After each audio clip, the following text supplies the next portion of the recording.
guys, and welcome to another episode of Woke by Accident podcast. Today we have a great show right after this.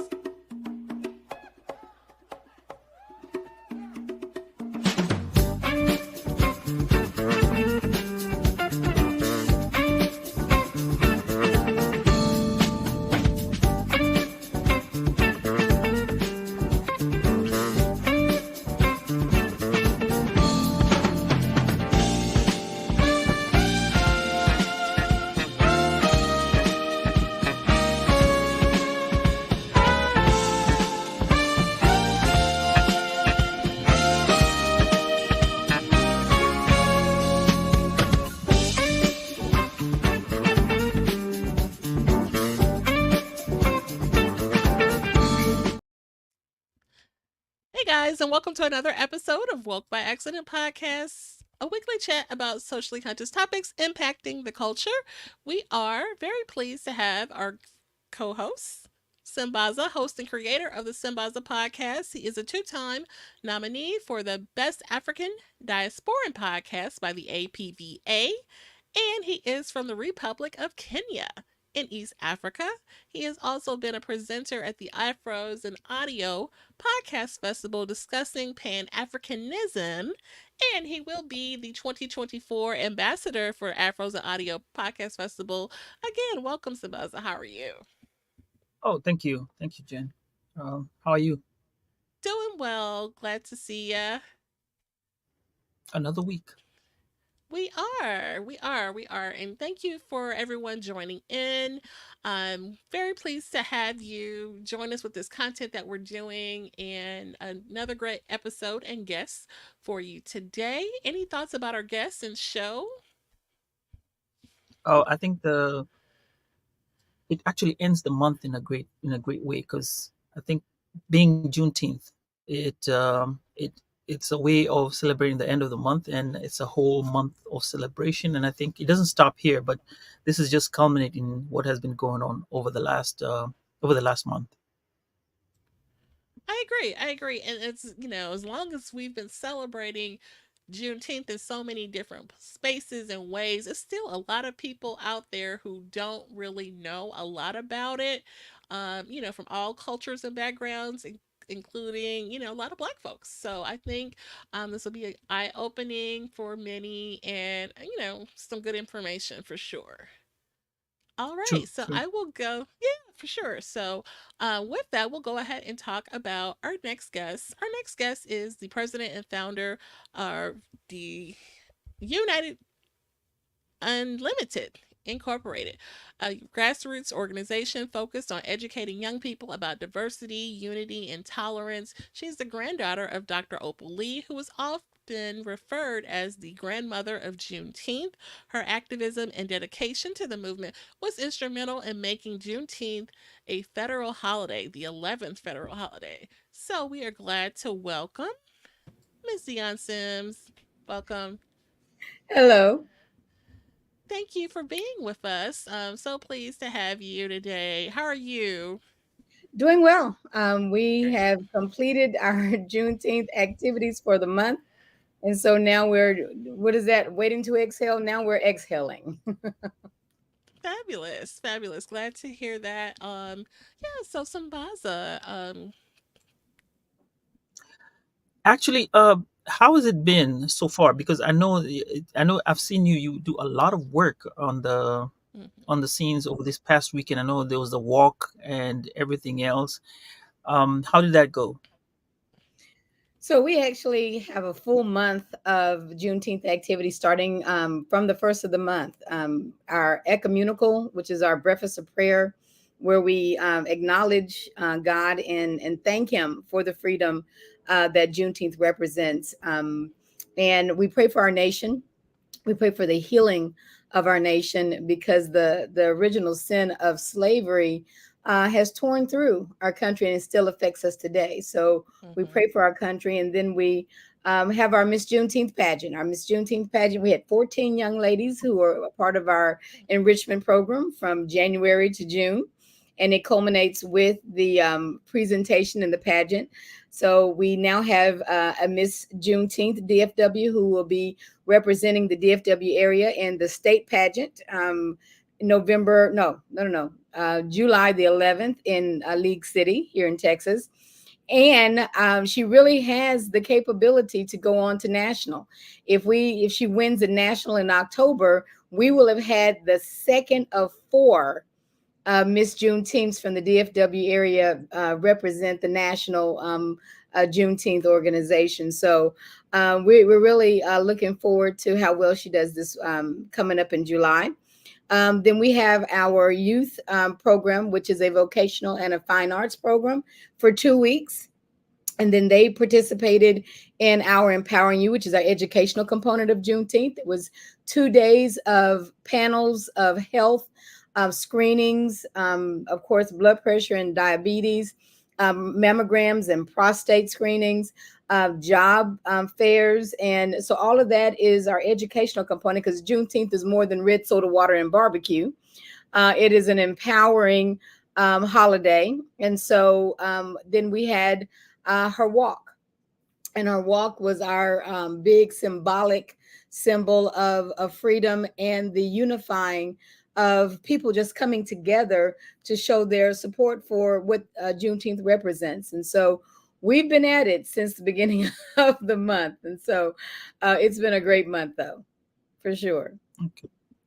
Okay, because I did see one time when they talked about it in the DFW news stations, they talked about what you do, and I've been following you for a while, looking at what's happening, and yeah, it's a lot of work, and Grandma must be really tired right now.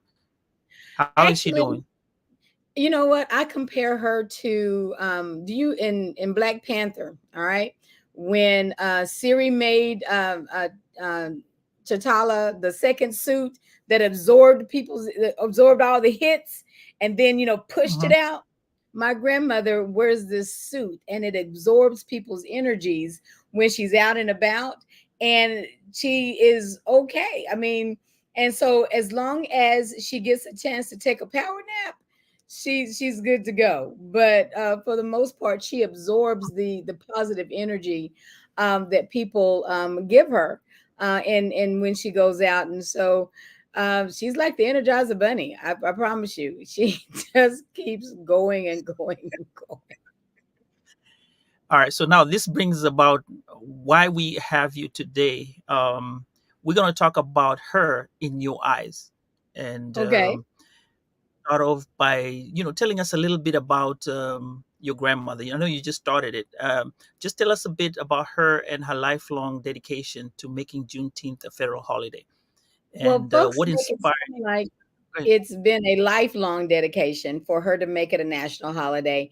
Quite honestly, she enjoyed celebrating Juneteenth as just a Texas thing for years. She grew up in Marshall, Texas, celebrating it at the campgrounds.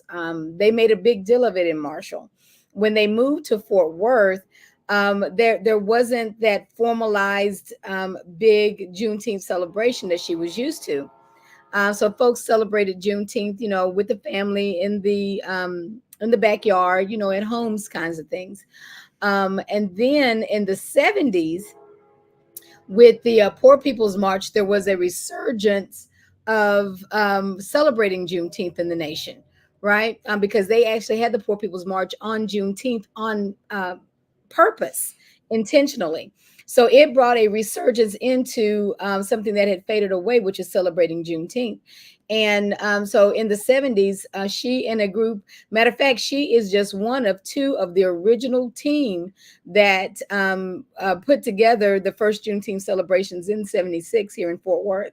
So she and Dr. Reverend Masters, Henry Masters, are the only two left of that team of about 20 people back in the 70s. And so Juneteenth has, long been celebrated by her. She wasn't until 1998, 99 that she met the late Dr. Ronald Myers, who had been championing for Juneteenth to be a federal holiday And he introduced her to that concept. Texas made it a state holiday in the 1980s with Al Edwards, right? So it's been a state holiday for us.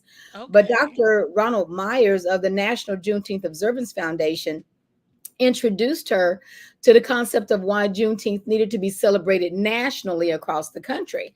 And she, took to that like for that's she understood what it represented. And so she joined the board of the National Juneteenth Observance Foundation, and we worked really hard since 2000 to lobby Congress, and lobby our legislatures and things to help it become a national holiday. As a matter of fact, Dr. Ronald Myers is responsible for 42 or 43 states recognizing and having days of observance for Juneteenth on their state Mhm. roll. So for to say that she's had a lifelong, to make Juneteenth the national holiday isn't really true. But Okay. since the turn of the century, since 2000, so 20, 25 years, yes, she has. So a couple of Wow. decades. She was just happy to be celebrating it in her own little world, right? And making Yeah. sure Oh, people in Fort Worth celebrated Juneteenth. And so she kept the Juneteenth festivals and parades and things going from the 70s, even after all of her peers, started to fall off. She kept it going. Now, Miss well, Sims, you just mentioned that 25 years, that is a long time with trying to get the national observance recognized.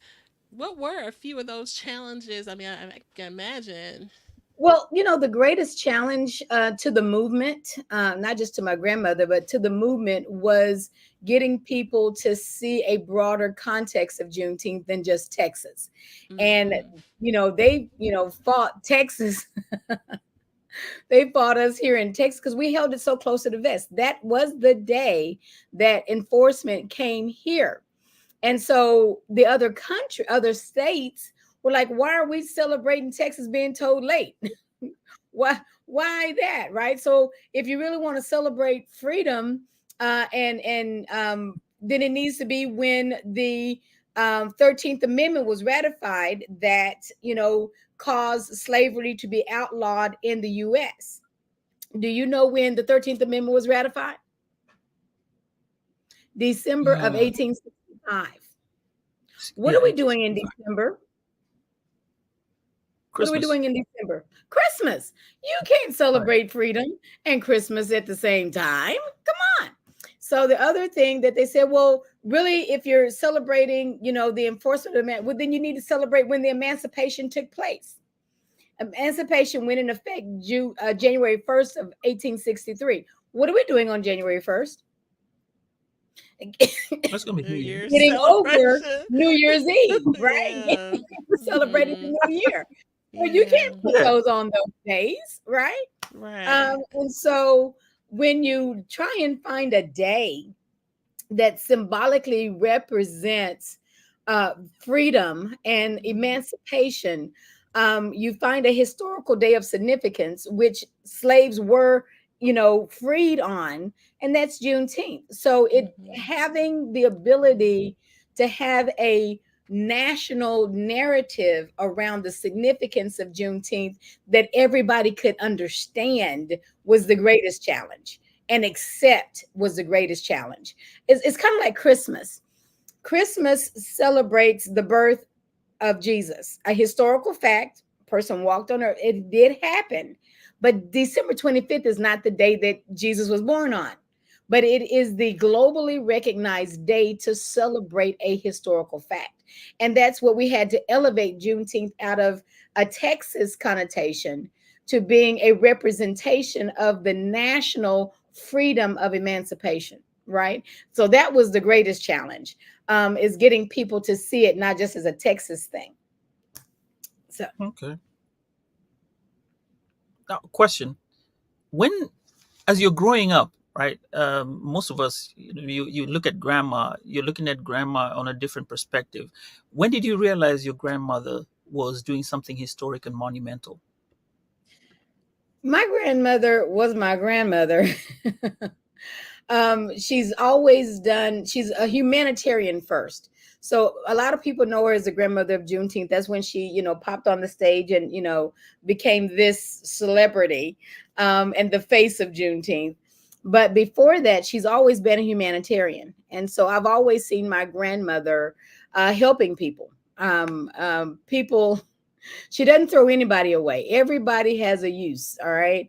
And some people have, taken advantage of her, as would happen, but she did not allow that to change her humanitarian need to make sure human dignity, everybody, had a right to human dignity, right? So she, worked a food bank. She delivers, still today delivers food to the sick and Oh, the shut in and the elderly. And I say elderly because she herself is 97 years old, right? Um, but she's always looked for helping people and making sure folks had a hand up and not just a handout, right?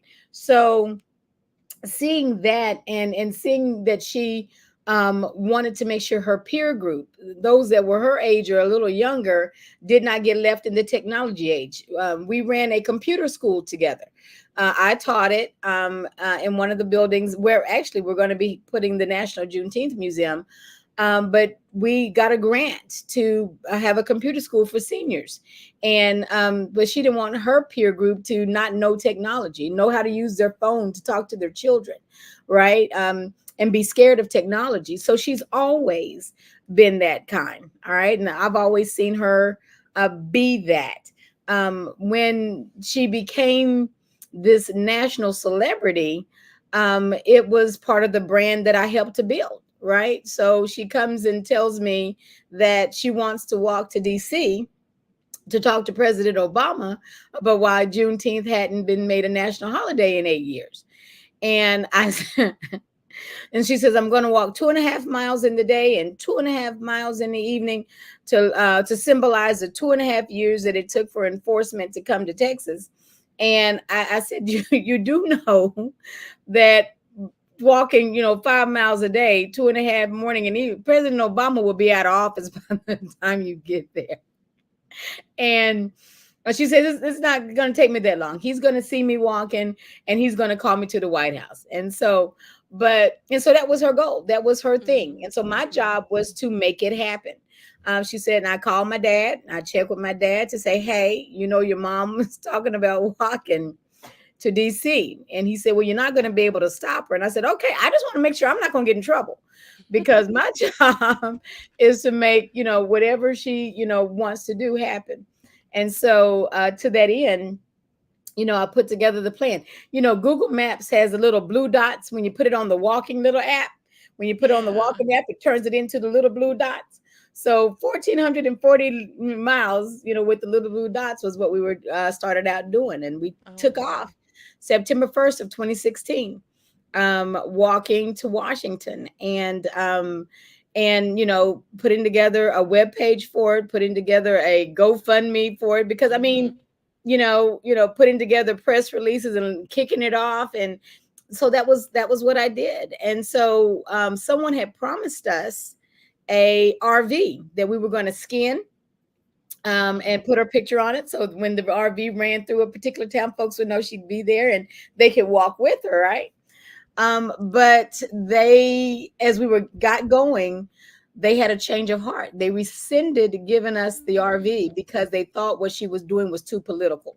Because you remember, the back half of 2016 was very tumultuous. It was an Mhm. election year, and all of the attention was being sucked out of the news cycles, right?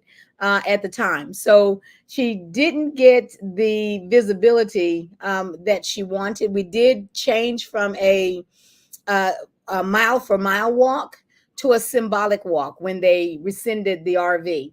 So we became symbolic. We walked wherever she was invited. Dr. Ronald Myers said, Dion, let me get on the phone. Let me call the state directors that have Juneteenth and have them invite her out and walk with her 2.5 miles. And that's what we did.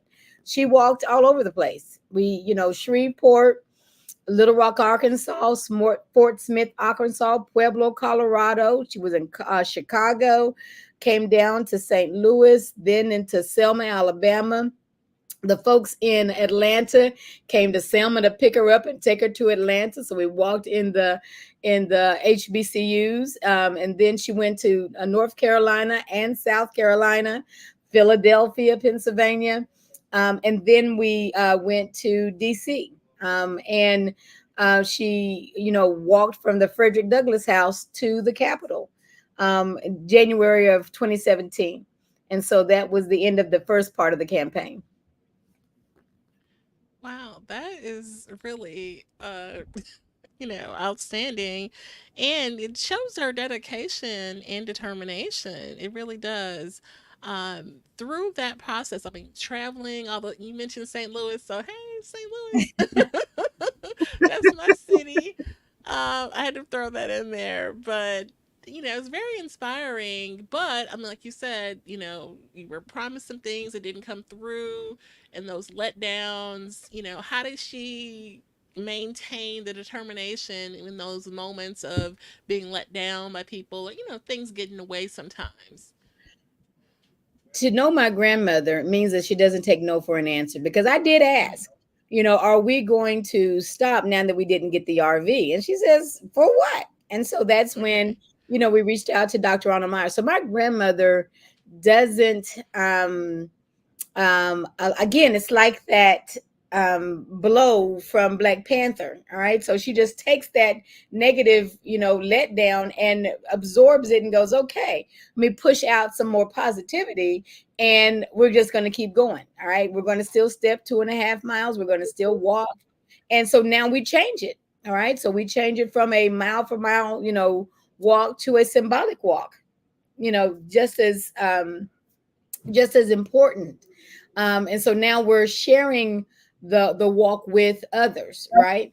So I mean, that's just what she does. And for the most part, we didn't face any negative backlash. People were very responsive and positive, and because we had built her Juneteenth cards. All right, so she, handed out, so she's like a little missionary. All right, handing out her Juneteenth cards. And remember, we did a petition. We Right. had a petition for folks to sign, right? So Mm-hmm. it gave the Right. information on how to sign the petition, so that their voices could be counted, right? Back then, Obama had the We the People petition campaign, if you remember. If you got a Right. 100,000 signatures in 30 days, you would hear from the White House. Well, we didn't get 30,000. I mean, 100,000 in 30 days, but it was still a part of the campaign, was to get people to have a way to, acknowledge their support. So in 2019, we reissued her online petition through change.org in October of 19. But it wasn't until May of 2020, right? We only had 5,000 signatures on it. We were trying to get to 100,000. When George Floyd was murdered, people found that petition. And in a week, we went from 5,000 signatures to 80,000 signatures, because people were looking for a way to show their support for the African American community. And she and I made a decision that we're going to be at 100,000 in a couple of days. We need to add some more zeros. So we moved it from 100,000 to 1 million signatures, that we wanted as our goal. And at Juneteenth, we were at 800 and like 50,000 signatures when we did our walk in 2020. And then we got a call from P. Diddy, to he had never heard of Juneteenth, and he was from New York and hadn't heard. And so, along with Usher, Lupita, Kim Kardashian, several celebrities found her petition, and we got to 1.5 million signatures that we delivered to Congress in September of 2020. So when people were looking for a way to support the African American experience, Juneteenth was what came to mind. And that came to mind her walk from 2016. And they found our petition on change.org because, by this time we were on social media and stuff. And with the help of celebrities, right?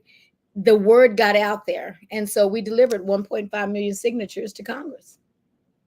Oh, And that's a lot. that's something that you can't ignore, So, wow, that's amazing. That is Yeah, really amazing. and this is all Sambaza? about community. Actually, as we talk about community and political support, community is important, especially in social causes. And how did your grandmother build, mobilize, and create awareness, with the cause? I know she reached out to people.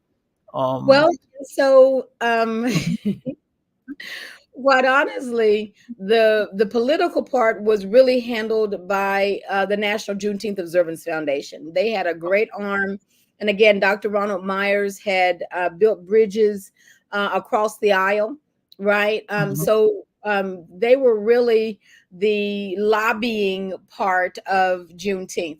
Nothing happens by accident. There are always people that have to work those halls of Congress to get people to understand the importance of an issue, of a bill, right? And so definitely wanting to understand that it's not just a her thing, right? A whole bunch of people were already mobilizing. Again, I call her the straw that broke the camel's back, right? That's really what she is. All right. She was that cherry on top that got it pushed over the edge. She brought enough attention and awareness.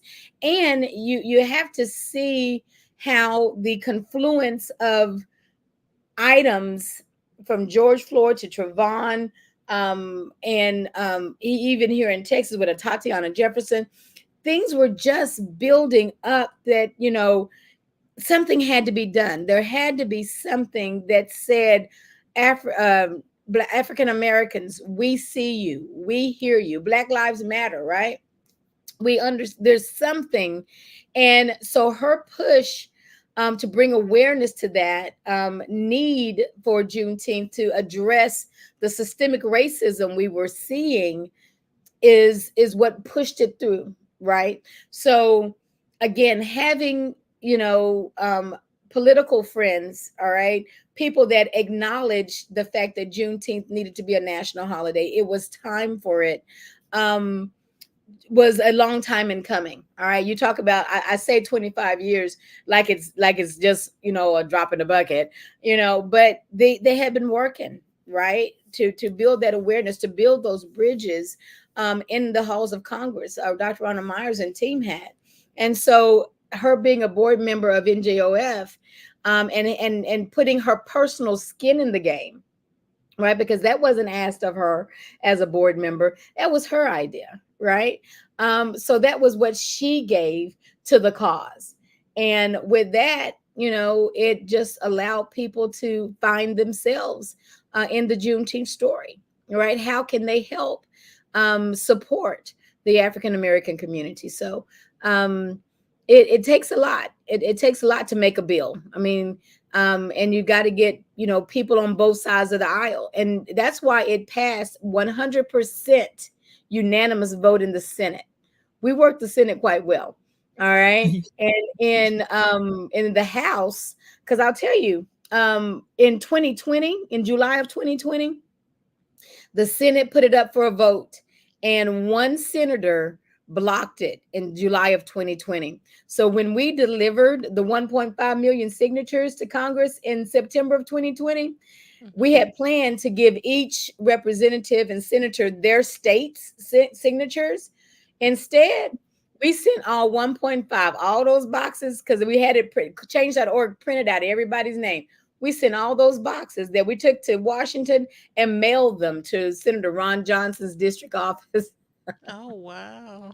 So they walked into all these signatures. And all those But boxes. all those boxes. But he was the lone senator that made it die in the summer of 2020.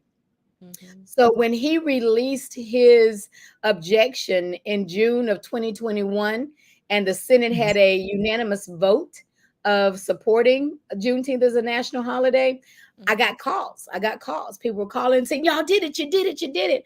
I said, "Guys, wait a minute. Wait. That's just the Senate. The House hasn't voted yet." Yeah. All right, because we turn the cycle, because usually a bill starts in the House and goes to the Right. Senate. This time, if there's a unanimous vote in the Senate, then it gets pushed to the House. So I didn't know what kind of support we had in the Senate, because that was 438 people, not just 50 senators, right? 100, Mm-hmm. right? There's 100 versus 4. So I didn't know what kind of support we had in the Senate. I mean, in the House. But we had, and so I'll tell you this, um channel 11 CBS came on that Wednesday, because the senators voted on Tuesday the 15th. Wednesday the 16th, CBS had come by and said, "Look, we want to get her initial reaction when they do the vote." I said, "You think they're going to do it today?" He said, "Yes, it's on the docket. It's going to be on the news. It's going to be on Oh wow. it's going to be Mm. on TV, and we want to catch her reaction." I said, "Okay." He says, "I'm gonna just wait in my car till it gets close." And he sat out there from 3 o'clock to 7 o'clock, and he came in the house. And that's why, if you go and you look on YouTube and you look at Stephen Colbert, his Mm-hmm. monologue for the June the 16th, 17th, when Juneteenth was made a national holiday, is my grandmother, because CBS was in the house to get her initial. So I need you to look it up and find it and see Yeah. his monologue that captured her exuberance when the gavel came down on a yes. Only Okay. 14 representatives voted against it. Wow. Cool. That's good. That's good. Yep. And so Definitely. I get the call before the yes vote happens, before the yes vote is final, from the White House, saying the president will be signing the bill and we want Miss Opal there. And I'm like, cool. I was thinking, maybe the weekend, because Juneteenth was on that Saturday. They were going, Mhm. and he said tomorrow. We need Oh, Miss Opal here tomorrow. And so we went to work to get to DC the next day. Oh wow. Yes, sir. Okay. and how was the journey? Um, Like getting there? How was she feeling? Well, you would have thought she was tired, because we had a grueling day. We were on a 5:30 a.m. American Airlines flight to DC. Being up all night packing, right, to get to mm-hmm. DC. We get there. Scott Cullither with Invent, who was a great partner. Love Scott Cullither and the Invent team. He um, got us there, had transportation, took us to lunch, and then straight to the White House. And so she and I, had to get COVID tests and things, because we're going to be in the room with the president and all of Oh, that. And so but if you watch any of that footage and you see the president bow his knee to my grandmother, Mm-hmm. and my face hurt, because I was just smiling. So I mean, my face just hurt to see her, because I told her when we started this walk in 2016, I said, mhm. when this becomes a holiday, you will be at the signing. I don't care which president it is, who it is. I Mm-hmm. said, you will be at the signing. And I told her, I said, I told you so. And so to be there and to see that and to witness it was awesome. And she, of course, Amazing. was humbled. Um, but to know that she was, instrumental in having something that she thought very strongly about, and to be alive, right? Because Mm-hmm. at the time in 2021, she was 96 years old, Mm-hmm. right? So Mhm. to still be alive, to one, have seen a black president, because she and I were at Obama's inauguration in 2009. In the cold, it gets cold in DC. Oh my God. Um, and so walking, all right, to because remember, they blocked all the roads to the inauguration 1 mile out. So we had to walk a mile. We at least had her electric scooter. But Mm. that was the longest 1 mile getting to the I inauguration ever. bet. I mean, it took us 5 hours. I mean, all those people, it took us Yeah. 5 hours to get in Mhm. her seats, right there with the Tuskegee Airmen. But we've had a great time together, me and my grandmother. I tell you. That's amazing. So, Huh. Maza, we have a few comments. You want to address them? Right. So I'll go to Ed Campbell, who says, "Peace and light, family." And then we have Tiffany Bird.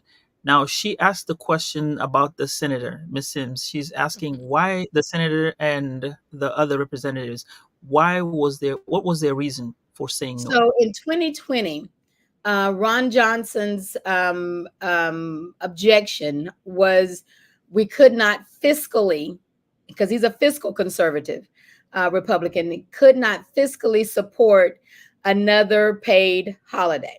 All right. We were Mm. already in deficit mode financially as a country. Right. And so he said that he could not, in good conscience, support, putting more money out. Right. Because Mhm. again, a federal holiday pays all federal workers, all right, Mhm. no matter where they are across the country, in the US, in the world, right? They get the day off. So that's a budgetary line item, right? And we were already in a deficit, right? So he said from a fiscal responsibility, he could not support. Now, he did support making Juneteenth a holiday if they took away Columbus Day. Well, see, now it was already being Indigenous People Day, right? So they were already changing from Columbus Day to Indigenous People. They're like, well, you can't take away something that we've been supporting for years, right? So, Mhm. but that was why he said no. And he Mhm. took that away. He took that objection away in 2021. All Not that right. they found more Oh, money, okay. I didn't know he not that they did. found more money, but Yeah, I think he got enough backlash for not supporting. I bet. Right. Wow. Yeah, they definitely didn't find any more money to support it, but he did remove in 2021 his objection for those reasons. Definitely. Let's see. I guess it's on me. And then, so, wow, I just, just, just really inspired by this story and your journey. I can just imagine, the flight and, your grandmother and how she must have felt with all of the time spent Well, working on well, this. listen to this. All right, so we complete the signing of the bill, and we had to stay in DC because CNN wanted to have her on at 9, Mm-hmm. 10. So we stayed in DC. We did the CNN show with the New York mayor's Cuomo show. We did Mm-hmm. Cuomo show on CNN, and then we got on the rail to go to New York because the next day they had asked us to do Good Morning America. So she's on Good Morning America. So we do this train ride from DC to New York. So that's 3 hours or however long that is. You know what? It looked like it was daylight in New York when we got there, and it was 1 o'clock in the morning in Times Square. So we got up early, had to get COVID tested again before we could be with those anchors and things. And I remember on the train, I said, Granddaughter, now that we have the holiday, do you have to walk the 2.5 miles? Can we put you in a golf cart? And she said, no, babe, that's my victory lap. And so, because we're tired, I'm serious, I'm tired because we've been up almost, 36 hours now. And, but no, on when we got back home, because Friday, that was Friday, Thursday was when they signed it. Friday, we were in New York. Saturday, I mean, Friday evening, we get on a plane going home. Saturday morning, we wake up to do our 2.5 mile walk. Oh And wow. I mean, that turnaround was crucial. But you know how it is when you have adrenaline? You're just kind of high on the adrenaline rush. Mm-hmm. That's how we were. And we got through that 2.5 miles and got home. We, had a hydration therapist there for her. And she zonked out. She went to sleep. Mm-hmm. But she went to sleep happy. She Mm-hmm. says, "My feet," and this is her, "my feet are tired, but my soul is happy." And Yes. with that, we tucked her in and went home ourselves. But yes, that was a totally awesome time. It really was. And what would you say, like, the reception of the community was? I mean, obviously. Again, if you can go out to YouTube and do a Okay. search for Opal Lee, you just got to go to YouTube to see it. Go to Opal Lee. Matter of fact, if you specifically look for um, Dallas Morning News, DMN, and Opal Lee 2021, you'll see that they did a YouTube video of her, and she's doing her holy dance. She always talks about doing a holy dance. But I told her when she does that, I said, "Granddaughter, you look like you twerking on this video." So now she tells everybody that the young people say she's twerking when she does her holy dance. But that's if you go out to you, I tell you what, if you go out to YouTube and find the 2021 Dallas Morning News Opal Lee story Mm-hmm. about the walk, you'll see what I'm saying. But the community, DFW, was out in droves. And we broadcasted in 2021 Fox Soul Fox Soul did our broadcast, Nice. our live stream. They streamed it live all across the country on their station in 2021. So we celebrated with the nation. We did that 2.5. Sure did. Okay. So at this time there was a story that I was following, and this was regarding something that happened way back in her youthful years, where not youthful but when in her younger days, where their house had something going on. um I have a question to ask, and this is from your, again, from your perspective. How did it feel? Well, this is about the house situation. Maybe you wanna. She So let has. me give you the background. Let me give you the background. Okay. So when my grandmother was 12 years old, Uh-huh. her family had just moved in 4 days prior to a new home that my grandmother and my great grandmother and great grandfather had purchased. The realtor did not let them know that the community did not want them there. It was a white side of town. Okay, but we were coming up, right? We were coming up. Which And go ahead. which side of town was this? The So town itself. in Fort Worth. So if you know Turl Street and New York, all right, over by Chamblee Library, Okay. Hazel Harvey Peace, that part of the South Side was white predominantly. Turl Street itself was black, but a few blocks north was white. And so the realtor sold them the house in 4 days of being in there. A mob of about 500 folks that had been gathering in the days before, the 3 days before they had started gathering. But on the June 19th of 1939, um, there was about 500, the newspaper said, that were getting wanting them out of the house. And um, they her my great grandfather sent her and her little brothers out of the back and to friends' houses in the black part of the South Side, and they left later after it had gotten dark. They went out the back and they left, and the people destroyed that house. They pulled the furniture out, set it on fire, and everything. And as a growing up kid, she never talked about it. We never knew it happened. And in 2015, she had petitioned the Texas legislature to commission a Juneteenth license plate for the 150th anniversary of Juneteenth. And in doing so, we asked Bud Kennedy to do a story to help promote the new license plate, right? And so, being the good investigative reporter that Bud Kennedy is, he found this story in the Associated Press, not in the Fort Worth Star Telegram, but in the National Associated Press, about a man being put out of their home in on Juneteenth. And he called and he said, Dione, was your grandmother's father Otis Flake? I said, yes.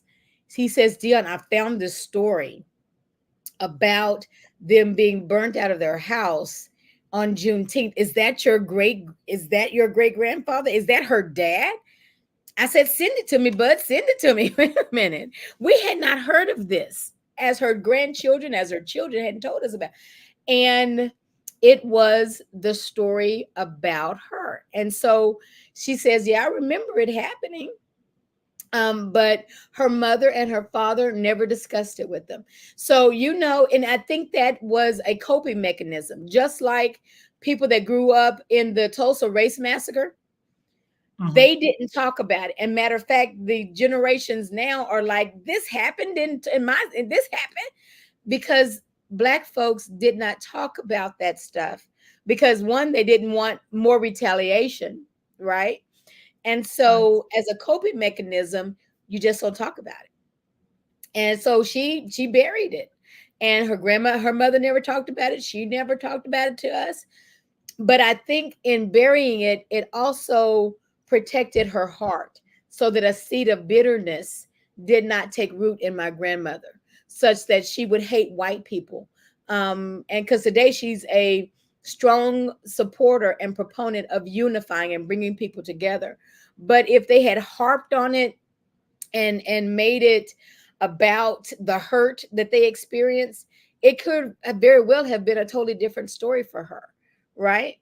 But it did happen. And when you look at how God weaves a person's life story, all right, so that out of our all things work together for good to them that love the Lord and are called according to his purposes, that happened on Juneteenth. Mm-hmm. She's now the grandmother of Juneteenth, helping Mhm. to usher in the Juneteenth national holiday, and who is now getting her house returned to her. And we took possession of the keys. Habitat had the land. They gave her the land, built her house on that land, and we took possession of it on the 14th of June. And on the 19th of June, she had a what is it? Good Morning America came and interviewed her in the house where she was once burned out of. You cannot Wow. make this stuff up. All right.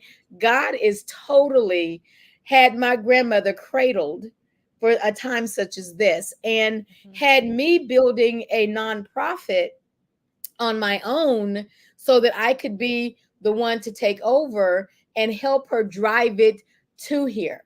So, I mean, I'm, creating Unity Unlimited. I thought, to build unity, to build bridges, to, help folks do things together. And for us to come in like this and Juneteenth to be up under Unity Unlimited now, and me shepherding her legacy and helping her build the brand of unity and the strength of Juneteenth, you can't make it up, right? So it's totally Mm-hmm. awesome in that way. And Wow. I think there's a side story to that too, because I think Habitat owned the land, and she just called the guy for Habitat, and she was like, "Oh, Well, we do it," and then like, "Oh, no problem, you can have it. We got no problem with well, that." and So, so what's funny is Grandier served on Habitat's board for years, on the land mhm, acquisition board for years. So they recently came in possession of the land. They didn't have it for a long time. Okay. We had oh, been looking at the payroll, at the tax rolls, to see who owned the land, and we were trying to reach the people that own the land for years. She's been keeping an eye on that land, but we could never get any movement from the people that were on the roll as having been the owners of it, right? And so one day we were doing a podcast, and someone let us know that Habitat had possession of that land. And so she called Gage because she'd already they were good friends. She'd served on the board, and told Gage she wanted to buy the land, and he said no. Says we're going to give it to you, and better yet, we're going to build you a house on it. We're going to restore to your family's legacy what should have been there all these years. Mm. Wow. Right. It's And this, excellent. okay. So now that my question was, since now here's where the question is, how did it feel when she entered the house the first time? What was the feeling in the air when she walked in? What did she do first? So you have to again go to YouTube. I tell you, our life is on YouTube. It's just snippets of YouTube. But if you go to YouTube, you'll find a story with Good Morning America, and you'll see her reaction of actually entering the house and seeing it for the first time. But the elation of seeing um, a dream fulfilled, right? Of she The one thing she said, I wish my mother and father could see it. I wish they could be here, right? One of the neat things is during construction, they did allow us to go in and write messages on the frame after it was dried in. We had a time to go and write in on the foundational frame, the wood frames, as a family. So we have a record of that. And so she wrote a message to her mom. She wrote a message to her parents inside the house. Yeah. Oh, cool, cool. That is That's very nice. beautiful. It is. It is. We have a. And maybe one more thing. Uh, Do you know what was the first meal she cooked at the house, if I may ask? Yeah, my grandmother is not a cooker. All right. So what you have to understand is my grandmother is not your great granny grandmother. All right. Oh, So my grandmother is not this cooker that you see. So my grandmother is a go out to eat, or people bring her food to eat. So she's not a cooker, all right, by any stretch of the imagination. She does do food once a year, and it's on New Year's. She invites everybody to New Year's dinner, all right. And so now that's the one time she cooks, or she has someone cook, she caters it or whatever now. But she has not yet cooked. I don't know that she will ever cook. Matter of fact, when we were at the house, the Girl Scouts brought her a chicken pot pie in a big dish and a peach cobbler to warm up. So oh. she will probably never cook. But Well, in that respect, what's her favorite dish? her favorite dish is uh, greens and cornbread and black eyed peas. Oh, there we go. That's what's up. Jen, No, and I was tickled with that. I can the cook, appreciate the Girl Scout, the Girl the Girl Scouts. Scout. Oh yeah, Also, you are a Girl Scout too, right? I'm a Girl Scout leader, and so I can appreciate the Girl Scouts saluting and paying tribute to your grandmother. I was thinking about them. We recently took a trip to the National Civil Rights Museum, and I was just thinking about everything that it took 20 plus years. That could be a museum alone, Well, you and know? it's funny that you say that, because the house that she's currently living in, or lived in, we're going to make it a museum. Hmm. So we're not taking all of the stuff from Mm-hmm. the old house to the new house. And so one of the things that I want to do, and I need help in doing it, is I want to record her now and build a hologram in each room talking about the various things on the wall. so that and it's motion censored, so that when you walk into the room, she's telling you about the plaques and telling you about the because she has a copy of the bill that was signed, right? A picture of her with the president, right? So I'm wanting to have a hologram of her. So I've got to start now, right? Recording her talking about these various things, so that the technology and the projectors and all of that can be a part of making the house a museum, the Sure, old they got a house. lot of. Yeah, it could totally Oh, the be old a house. museum. The Yeah. old house. Mm-hmm. Like the Mm-hmm. Clinton house or MLK's house in Atlanta, Yeah, right? Yeah, totally. yeah. Absolutely. That's amazing. And then it'll be open Okay. to the public It will be for open to the viewing. public, right? Mm-hmm. Mm-hmm. Yeah.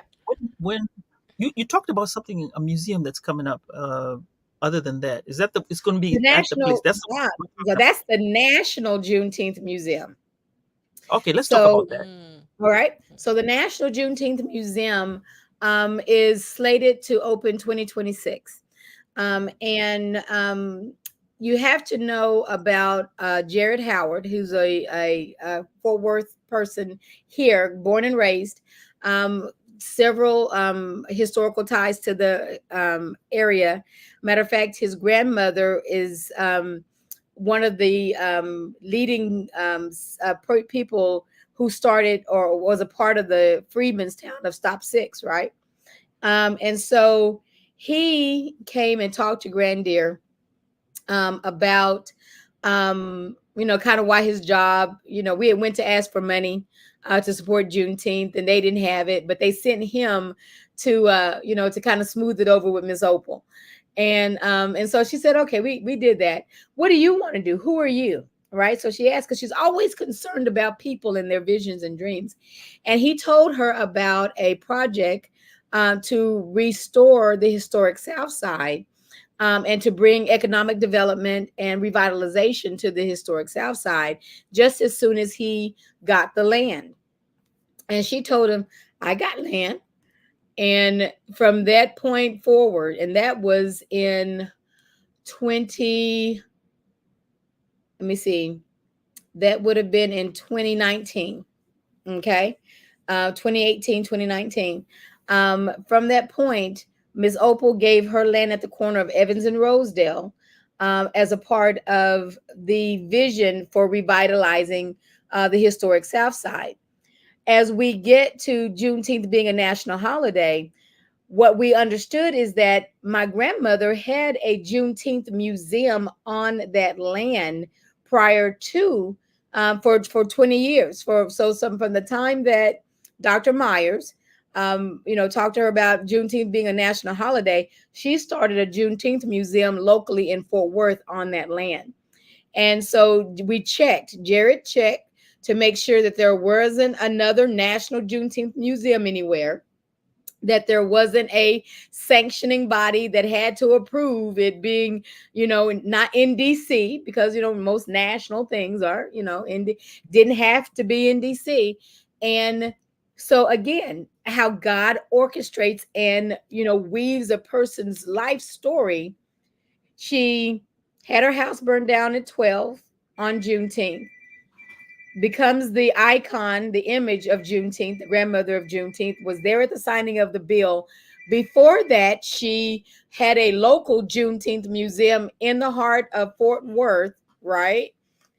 And so now to have the National Juneteenth Museum built in that spot, it's just like, the 777 of the jackpot, right? In Vegas, right? Yeah. It's just all lined up. Mm-hmm. And so the National Juneteenth Museum will be in the heart of the South Side in Fort Worth. Nice.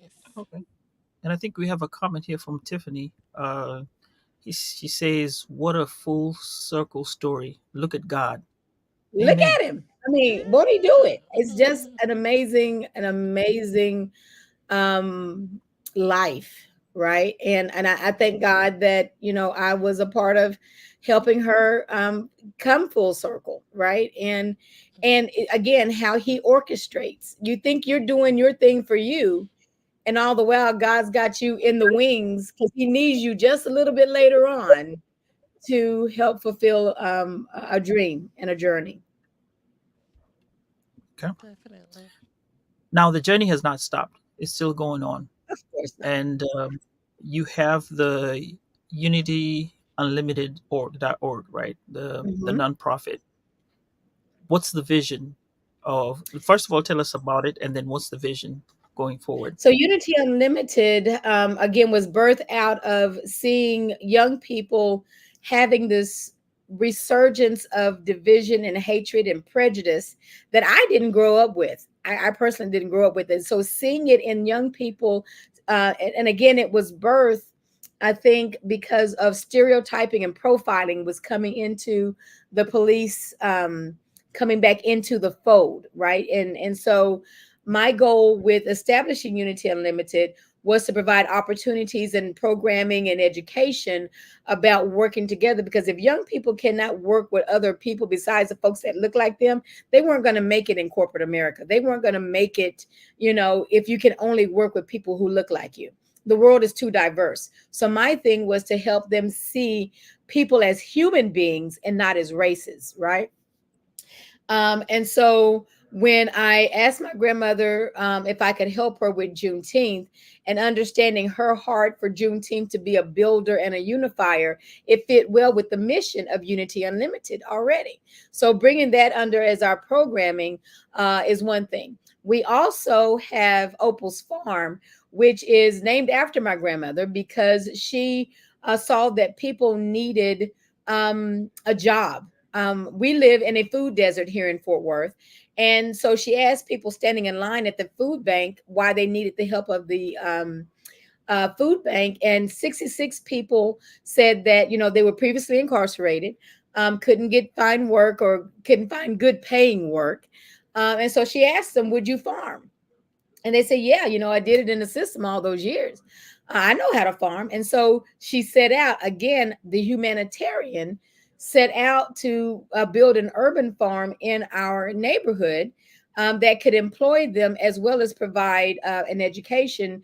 And so that became our Opal's Farm. So not only are we reducing hunger and providing nutritious food, we're also providing a chance to reduce recidivism because now you're pumping in that human dignity factor of a person's time served not being time wasted, and they can find worth and they can find value in having served on Texas Farm because now I can put that to work and provide for my family, right? So that's another one of our programs. We also give scholarships, and our third program is our Secret Santa program.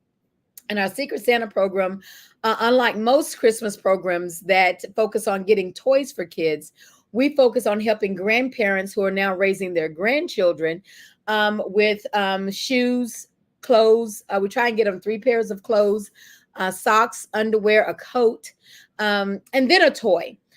Because usually there's good programs when school starts for back to school, but not much at the middle of the year, right? And these grandparents are having to, raise grandkids, and they're growing like tumbleweeds, and the clothes, and their clothes are too small, their shoes are run down.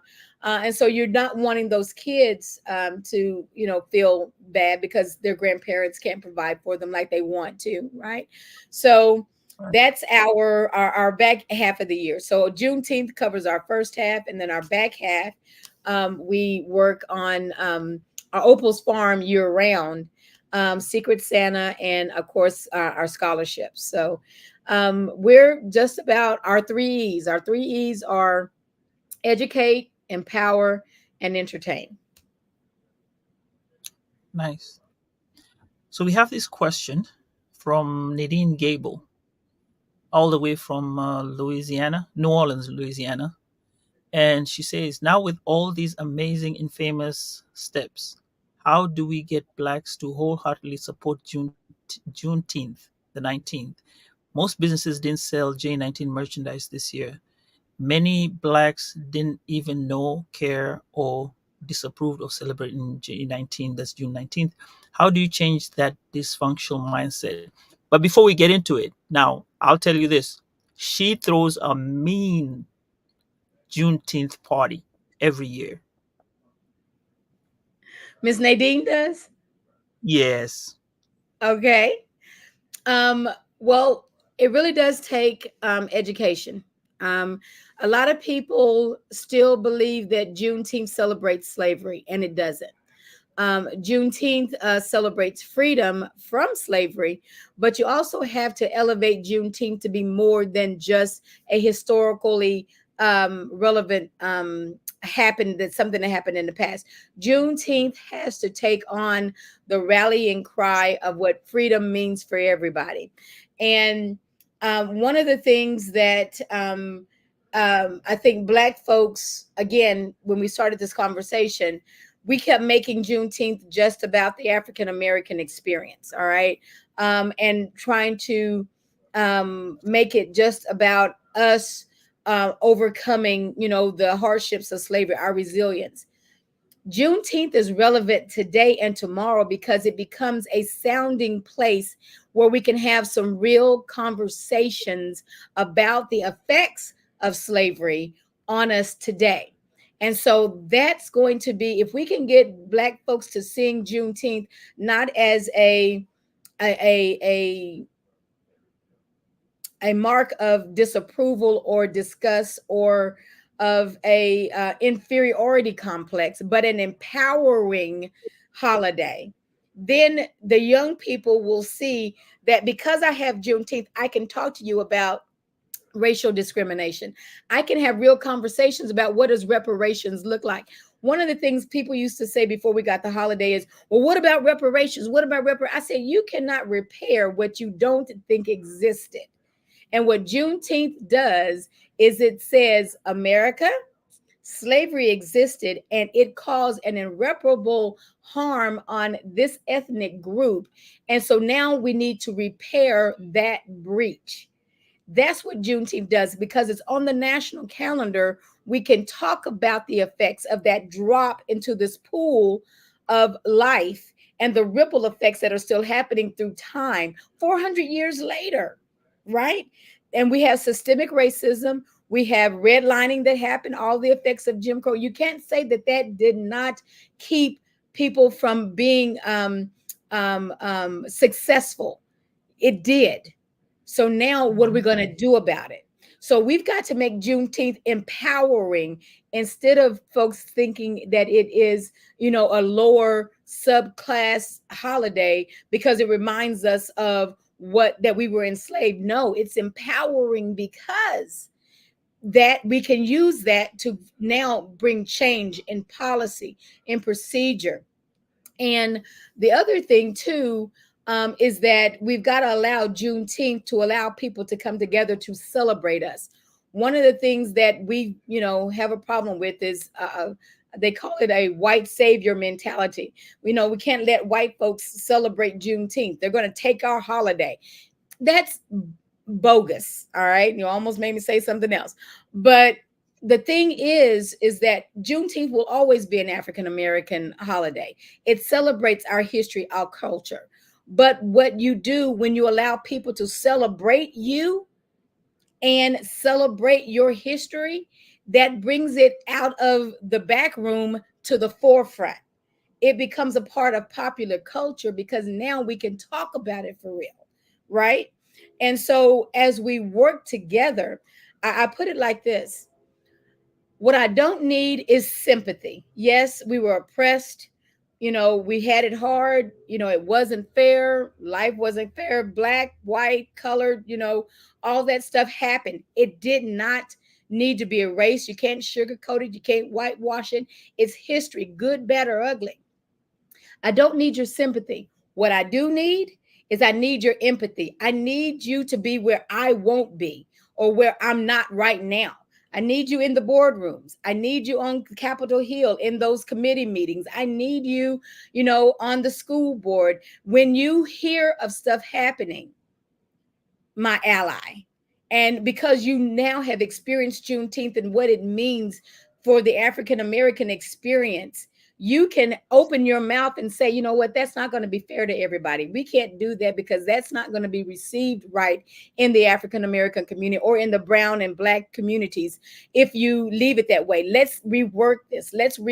And be my champion where I can't be. You understand? And so Juneteenth is empowering.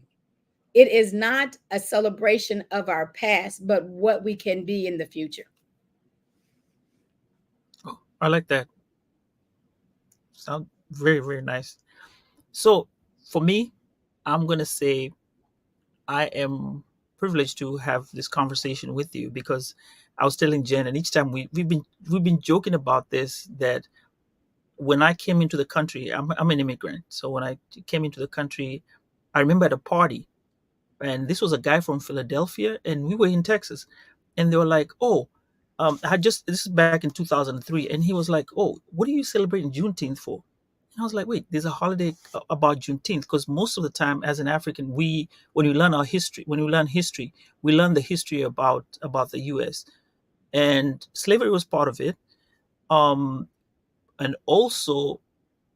But we never talked they never talked about they talked about the emancipation, but they never talked about the Juneteenth. So that was a question that was talked about this barbecue, over the barbecue, and I was like, wait, what a minute, this is what happened.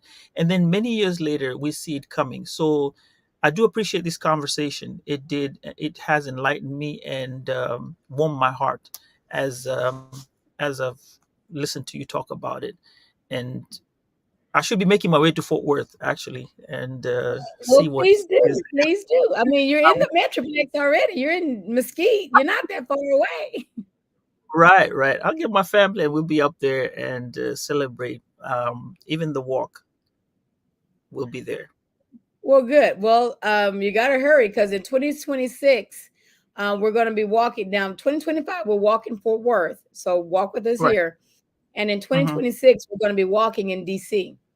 My vision and my goal Oh, is for her to walk in the nation's capital.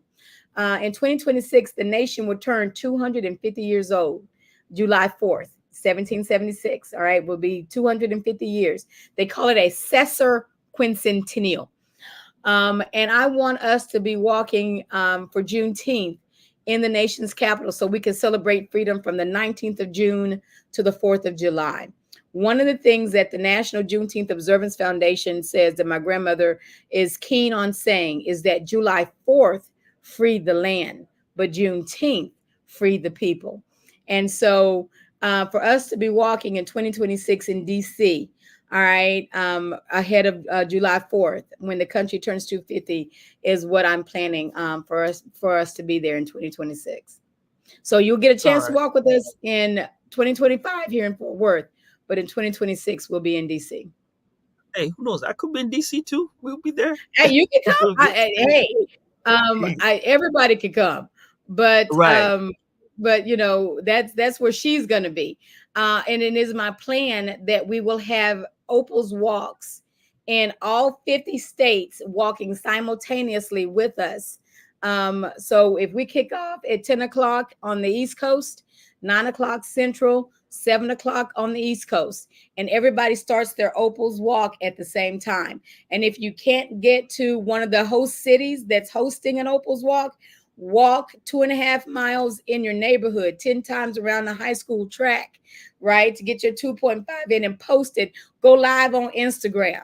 All right. So I'm doing my 2.5 for Juneteenth. So that's what I'm working on now, is to build that movement for her, because she'll be 99. In 2026, in October, she will turn 100. Oh, awesome, awesome.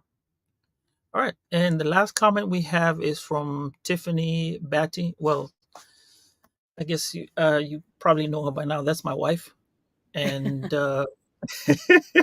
she said, "Well said." And she said Girl Trek supports the Opal Walk every year in Dallas. She's part of the Girl Trek. Yes, they do. Yes, they do. The Fort Worth group, Girl Trek, instead of going to Dallas, they did a virtual Opals walk here. Matter of fact, the Como Girl Trek and the Fort Worth, they all got together. So they did a post with their Opal's Walk shirts on. Girl Trek is a great supporter of Opal's Walk and have been since 2021. All right. All right. So we'll be there.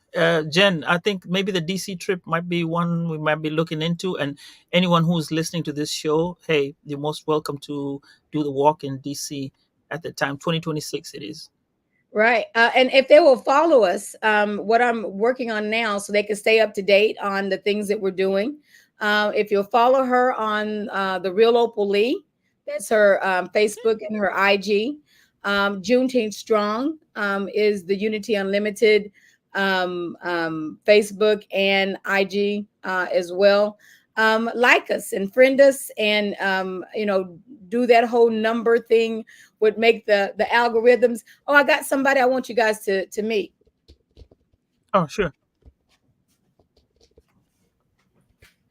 Oh, is she on TikTok? I got before I forget. She is on TikTok. We haven't quite used her campaign yet Oh, for TikTok, but she does have a TikTok account. Oh my goodness. oh, Oh my goodness, Dr. Lee. oh, thank you, Dr. Lee. Hello, young people. How are you? Hello. Hello, how are you, Dr. Real good, Lee? real good. Okay, So now I'm stuck. we've been asking questions about you, and so I thought I'd let them, since you popped in, have a chance to say hello. Well, I've said hello, young people. Hello, welcome to our show. We weren't expecting this. Wanted what? Say they weren't expecting it. Well, okay, here I am. Oh wow, we are so pleased to have you, and we just are in awe of the work that you've done toward Juneteenth being a holiday, and just your story. We are truly honored to be speaking with you. Just think of me as your grandma, okay? All right. All right. All Yes, right, ma'am. Yes, all right. ma'am. So, what are you young people talking about? We're talking about you. Oh, we've been talking about you. And so well, we can't spend a whole nother hour having you retell what I told. Okay. So, but do you want to admonish them in any way? Give them the close, because we were closing out and I saw you. So you want to give them your something to a call to action? Yeah, don't ever miss an opportunity to tell young people to make themselves a committee of one, to change somebody's mind. We know people who aren't on the same page we are on. Change their minds, and their minds can be changed. If people have been taught to hate, they can be taught to love, and it's up to you to change their minds. Right. And there you have it. That is her. Amen. And Well, we we have thank one you. last comment. I think she wants to throw it in. This is from Tiffany again. She says, Okay. hello, Dr. Lee. Thank you for everything you did and continue to accomplish. As his wife. Hi. Well, give them my regards and my love. Will you do that? Okay. I will, definitely. All right. All right. All right, guys. Thank you so much for the opportunity to be a part of the Absolutely. podcast. And Thanks. oh, did I tell them? I didn't tell them about your book. Did you Oh, tell them yeah. about the museum? Talked about the museum. Did talk about the Yes. museum. Yes. So Miss Opal has a book. Let's see. Here it is. Juneteenth, the Oh, Oh, children's story. good. okay. And so you can order your copy on her website, therealopallee.com. And it's a great resource for telling the Juneteenth story. All right. I'll show you. I'll show you a couple of pages. Talks about the transatlantic slave trade and the slavery, but it also has the picture of her at the bill signing in it. So they can order a copy, and this will be great for families of all ages, of children of all ages. Right, therealopally.com. And can I get a signed copy? Um, Yes, you can. I'll come for it. I'm serious. I'm dead serious. I'll come for it. I'll probably present it to my nieces and nephews so that they can have it Okay, as a copy. let me know when you're coming, so I'll be here. Oh, for sure, Okay. for sure. He's gonna come pick it up. okay. All Very right. good. I All think right. that's it. Thank you, Miss Sims. We appreciate you and Pleasure Dr. having you. Lee. Can please continue the work. We appreciate it, and we'll be supporting, and we will spread the word. Thank you so much. Nice knowing you, young Okay, people. take care. All All right. right. Bye bye. Amen. Bye bye. Let's see. How about that? Was that a So, surprise? so, Look at that. I had asked her if grandma was going to be around, and she said, no, no, she's not going to be around. So I was like, Oh, okay, cool. And then that was a great surprise. it I was, was. can you imagine that? That's pretty cool. I wasn't expecting that. That's I pretty was, cool. Okay. Well, how did you that's find the show? ex- I thought it was great. Miss Sims is such a joy and great energy that she shared with us and the viewers. Like she shared, a lot of people don't know about Juneteenth. Celebrities or regular people and things like that. With it being a federal holiday, I think it's kind of, people are paying a little more attention, but that story and what we want to celebrate, I don't think that message is clear. I wanted to chime in, but I didn't want to get too wordy with ways of acknowledging it. I've seen a lot of cities, including right where I am, do like black business fairs and even online with how can you celebrate and acknowledge Juneteenth? Support a black business, support an independent local business, and put money back into the economy in the black community, especially small black business owners who don't normally get the type of support that other businesses get. So there's a lot of different ways to acknowledge it. Like you said, it's just not red soda and barbecue. This is a real thing, and to kind of get that story behind the mission, like I said, I was saying this is a museum, even though obviously museums are in motion all along, but this Right. is a movie, you know what I mean? Like, this is totally a movie and all of that. So I'm inspired.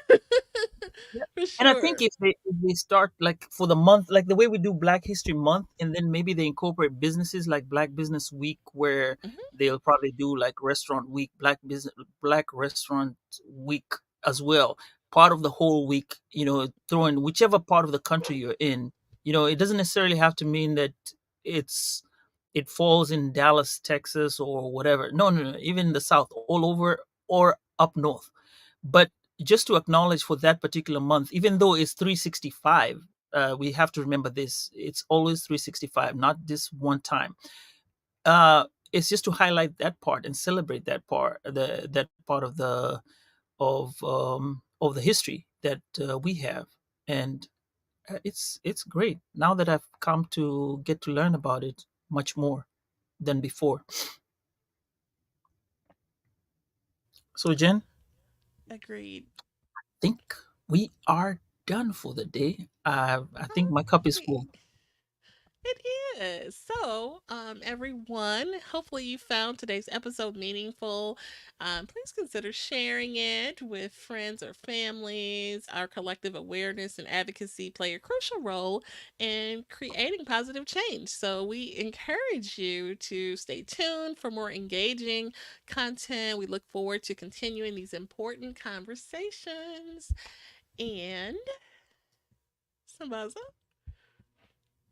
With that, we want to say bye. Please follow us on the socials and like and subscribe so that we can be able to give you great content and you can know what's coming up through our socials. And guess what? See us next week when we'll come up with another story. With that, take care.